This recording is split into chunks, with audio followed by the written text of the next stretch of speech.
কোরবানির সাথে আকিকা দিলে আকিকা আদায় হবে কিনা, এক এক হুজুর এক একটা বলে। সমাধান কি একটু গুরুত্বের সাথে শুনেন, ইনশাল্লাহ আপনার কনসেপ্টটা ক্লিয়ার হবে। কি করবেন আপনি এটা বুঝতে পারবেন ইনশাল্লাহ। অনেকে রয়েছে আকিকা দেওয়া হয় নাই, আব্বা আম্মা হয়তো দিতে পারে নাই, এখন কোরবানি একটা গরু দিচ্ছে, এই জায়গায় চিন্তা করে 7 ভাগ তো করা যায়, তো সেক্ষেত্রে একটা ভাগ আকিকা বাবদ দিয়ে দেয়, বা ছেলে মানুষ হলে 2টা ভাগ দিয়ে দেয়, আকিকার জন্য বরাদ্দ করে দেয়। তো এটা জায়েজ আছে কিনা প্রথমে বুঝেন। কোরবানি একটা আলাদা স্বতন্ত্র ইবাদত, আর আকিকা একটা আলাদা স্বতন্ত্র ইবাদত। কোরবানি আল্লাহ রাব্বুল আলামিনের একটা ওয়াজিব বিধান, আর আকিকা আল্লাহ রাব্বুল আলামিনের দেওয়া, রাসূল সাল্লাল্লাহু আলাইহি ওয়াসাল্লামের দেওয়া একটা সুন্নতি বিধান, যেটা রাসূল সাল্লাল্লাহু আলাইহি ওয়াসাল্লাম উৎসাহিত করেছেন। এবং কে কোরবানির ব্যাপারে বলা হয়ে থাকে, কারো কোরবানি যদি আল্লাহর দরবারে কবুল হয়ে যায়, এই কোরবানির যে পশু রয়েছে, পশুর গায়ে যত লোম থাকে প্রায় সমপরিমাণ সওয়াব আল্লাহ তার আমলনামায় তুলে দেয়। সুবহানাল্লাহ। এবং আল্লাহ রাব্বুল আলামিন নিজে বলেছেন, লান ইয়ানালাল্লাহু লুহুমহা ওয়ালা দিমাউহা ওয়ালাকিন ইয়ানালুহুত তাকওয়া মিনকুম। কোরবানির গোশত, রক্ত কোনোটা আল্লাহর কাছে পৌঁছায় না, একমাত্র পৌঁছায় হচ্ছে তাকওয়া।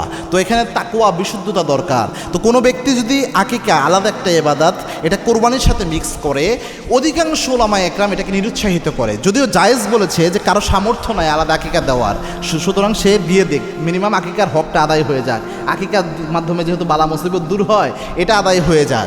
এটা ক্ষেত্রে অনেক উলামায়ে একরাম বলেছে এটা জায়েজ হবে, কোনো সমস্যা নাই যদি তার সামর্থ্য কোনোভাবেই না কুলায়। তবে সব উলামায়ে একরাম বলে, এবং আমিও বলি, আপনি একজন বুদ্ধিমান মানুষ হিসেবে চিন্তা করেন তো, যে খরচ কিন্তু আপনার অনেক বেশি হচ্ছে। একটা গরু যখন আপনি কোরবানি দিচ্ছেন, ধরেন 50,000 টাকার একটা গরু আপনি দিচ্ছেন, ওইটা আপনার দেওয়া দরকার কি? আপনি একটা ভালো তরতাজা খাসি দেন, 20,000 টাকার একটা খাসি কোরবানি দেন, আর যে বাকি 30,000 টাকা থাকে এটা দিয়ে আরও 2টা পশু, 2টা খাসি আপনি কিনে, বা 2টা ছাগল আপনি কিনে আপনি আকিকা করে দেন, ঘুরে তো হিসাব একই হলো। তো সেক্ষেত্রে যেটা হবে, আপনার গোস্ত খাওয়াও হবে, পাশাপাশি আপনার সন্দেহের মধ্যে ঢুকতে হলো না, আপনি সন্দেহমুক্ত থাকলেন। তো আপনি যদি বুদ্ধিমান ইমানদার হন, আপনার কখনোই উচিত না সন্দেহের মধ্যে পড়বেন যে জিনিস দেয়া, এই কাজ করা। যেহেতু মনে করেন 90% আলেম বা 80% আলেমে যদি বলে যে হয়ে যাবে কোরবানি, 20% আলেম তো বলছে যে কোনোভাবে কোরবানিও হবে না, আকিকাও হবে না, এটা বলেছে, আপনি অস্বীকার করতে পারবেন না।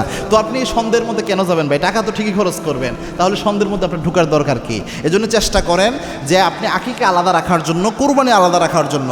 যেহেতু খরচ আপনি করবেনই, আলাদাভাবে দেন, তাহলে সন্দেহ মুক্ত হতে পারবেন। আল্লাহ আমাদের বুঝার তৌফিক দান করুন, আল্লাহুম্মা আমিন।